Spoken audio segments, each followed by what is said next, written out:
बिना विश्वास के कभी चमत्कार नहीं होता, और चमत्कार देखना चाहते हो तो विश्वास करो। नमस्कार दोस्तों, मैं हूं अनुज शर्मा। एक सच्ची घटना बताता हूं आपको। एक सेठ था, उसके व्यापार में बहुत घाटा हुआ। तो उसे किसी ने बताया कि वृंदावन जाओ, बाके बिहारी से मिलो। ठाकुर जो है ना, उसके द्वारे से कोई खाली नहीं है। तो सेठ वृंदावन गया। वहां पहले उसे एक संत मिला।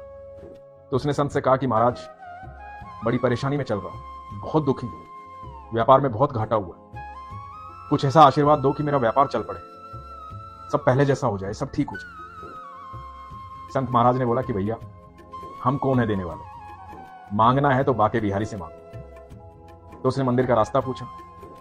संत महाराज बोले, मैं भी उधर ही जा रहा हूं, चलो आओ। मंदिर गए। संत ने कहा कि ये देखो, ये जो सामने खड़े हैं ना, यही दुनिया के मालिक हैं, ब्रह्मांड के मालिक। इस पूरे ब्रह्मांड में कोई भी कुछ भी दे सकता है तो वो यही है। जो मांगना इनसे मांगना, और यहां से कोई खाली हाथ नहीं जाता। सेठ दुखी था।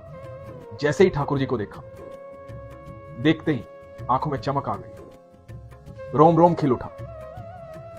ठाकुर जी को देख करके आत्मा प्रसन्न हो गई। गीली आंखों से उसने कहा, हे बाके बिहारी, बड़ी दूर से आया हूं, मेरे व्यापार में घाटा हो गया है, मेरी मदद कर दो। बस इतनी ही प्रार्थना है कि मेरे व्यापार को पहले जैसा चला। ये प्रार्थना की, संत महाराज को नमस्कार किया, और व्यापारी जो है, वो सेठ जो है, वहां से चला गया। कुछ दिनों के बाद उस व्यापारी का काम जो है बहुत बढ़िया चल पड़ा, पहले से भी बेहतर हो गया। सेठ जो है बहुत खुश था।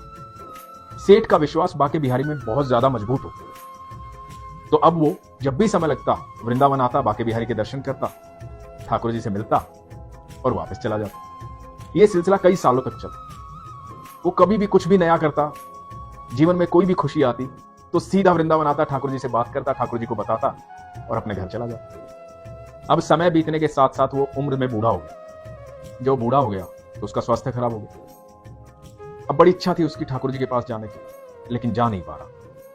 तो उसे पता लगा कि उसका कोई पड़ोसी दोस्त जो है वो वृंदावन जा रहा है ठाकुर जी से मिलने, ठाकुर जी के दर्शन करने।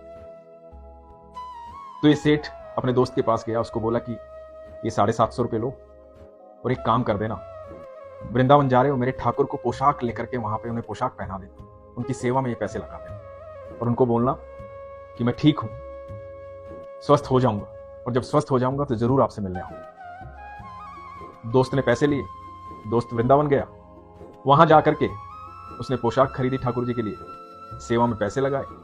पोशाक और सेवा करने में पैसे थोड़े ज्यादा लगे। तो दोस्त ने सोचा कि चलो, इस बहाने क्या है कि कुछ पैसे मेरे लग गए सेवा में, तो अच्छा हो गया है। तो पोशाक में भी थोड़े पैसे मैंने लगा दिए, तो बहुत अच्छा काम हो गया। तो 750 रुपए उसने दिए थे 1000 रुपए इसके खर्च में, लेकिन खुशी खुशी इसने खर्च किए और ये वापस आ गया। इधर रात को सेठ जी को सपना है। सेठ जी को सपने में ठाकुर जी आए। ठाकुर जी आकर क्या बोलते हैं कि तूने सेवा के लिए जो पोशाक भेजी थी, जो प्रसाद भेजा था, मैंने वो स्वीकार कर लिया, लेकिन 250 रुपए ज्यादा खर्च हुए, तो अपने दोस्त को जाकर 250 रुपए दे देना। सुबह सेठ जी उठे। सेठ जी एकदम भुचक्के हो गए, ये क्या सपना देखा मैंने। भागकर अपने दोस्त के घर गए, दोस्त को जाकर के बोले, तेरे 250 रुपए ज्यादा खर्च हुए। ये सुनकर दोस्त हैरान हो गया। दोस्त बोला कि मैंने तो किसी को बताया ही नहीं ये बात। हाँ, 250 रुपए ज्यादा खर्च हुए, लेकिन मैंने तो किसी को बताया नहीं, तो आपको कैसे पता लगा। सेठ जी ने कहा कि मेरे ठाकुर आए थे बताने कि 250 रुपए तेरे ज्यादा खर्च हुए, तो ये 250 रुपए मुझे देने का आदेश मिला, ये 250 रुपए रखो। तो दोस्त हैरान हो गया। बोला, ये तो मैं कभी सोच भी नहीं सकता था कि ऐसा होता है। क्या भगवान सच में अपने भक्तों को इस तरह से दर्शन देते हैं? क्या भगवान सच में आते हैं? उस दोस्त का विश्वास तो मजबूत हुआ ही हुआ। जो सेठ का जो प्रेम था, इतने सालों से जो प्रेम था, वो और अगाढ़ हो गया। दोस्तों, जब हम विश्वास करते हैं ना, तो ईश्वर आपको बार बार अपना आभास करवाता। कोई गलती आपसे होने ही नहीं देता, आपको किसी का कर्जदार रहने ही नहीं देता है। किसी भी चीज में वो हर समय हर क्षण आपके साथ खड़ा रहता है।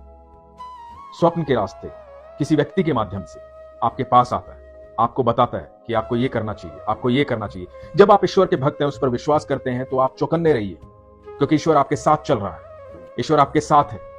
और ईश्वर बार बार आपको संकेत देता है कि जीवन में ये कीजिए, ये कीजिए, ये कीजिए। जब संकेत सुनने आपको आ जाएंगे, तो आप देखिए आपका विश्वास चमत्कार में बदल जाएगा। खुश रहिए, मस्त रहिए, अपना ख्याल रखिए। हरे कृष्ण।